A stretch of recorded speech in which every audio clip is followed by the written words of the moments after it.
Hi అండి, ఈరోజు cabbage పప్పు కూర చేసుకుందాం. దానికి క్యాబేజీని ఇలాగా సాల్ట్ వేసి బాయిల్ చేసుకోవాలి. ఇది సగం ఉడికాక అప్పుడు మనం ఇందులో పెసరపప్పు మూంగ్ దాల్ వేసుకోవాలి. బాగా కడిగి మూంగ్ దాల్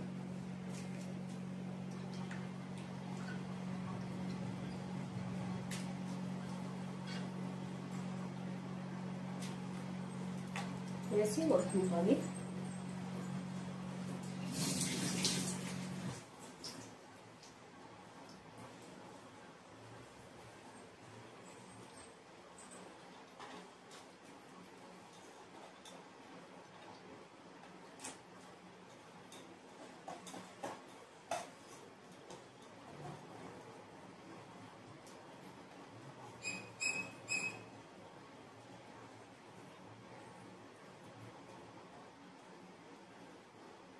ఇది ఉడకనివ్వాలి బాగా.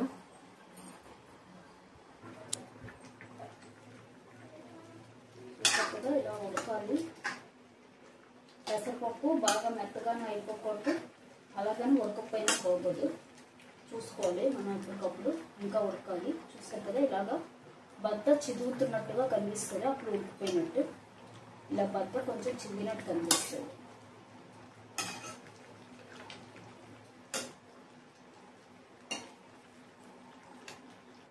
చూసారు కదా, ఉడికిపోయింది. ఇప్పుడు మనం తీసేసుకుందాం. చూసారు కదా, పెసరపప్పు కొంచెం అలా పగిలినట్టుగా రావాలి, అప్పుడే బాగుంటుంది కూర. ఇలాగా వాటర్ అంతా యాడ్ చేసుకోవాలి.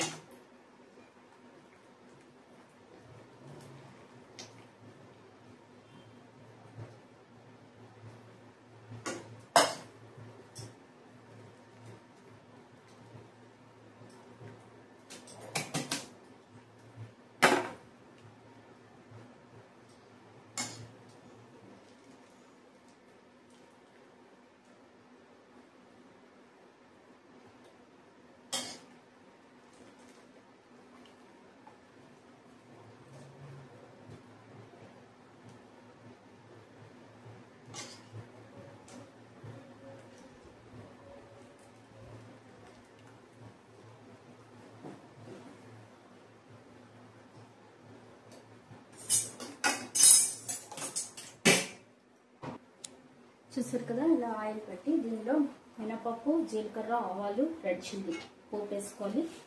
అన్నీ హాఫ్ స్పూన్ వేసుకోవాలి.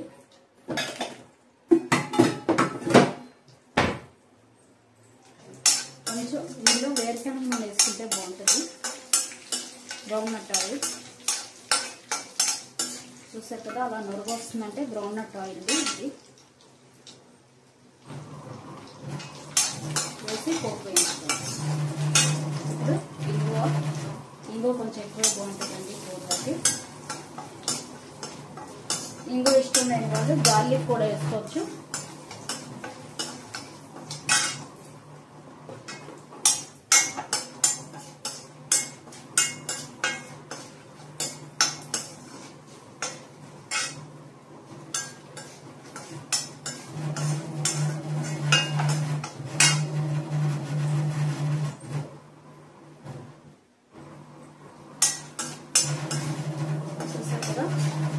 పోపు అయిపోయింది.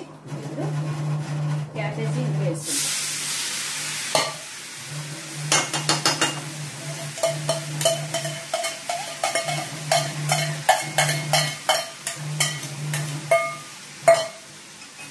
అలాగే కొంచెం సాల్ట్.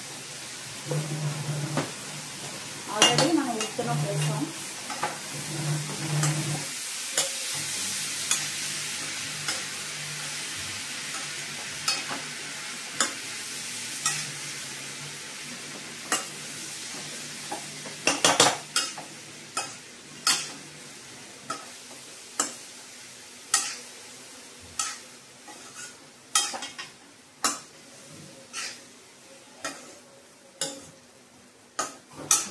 ఇందులో కరివేపాకు, గ్రీన్ చిల్లీ కూడా వేసుకోవాలి.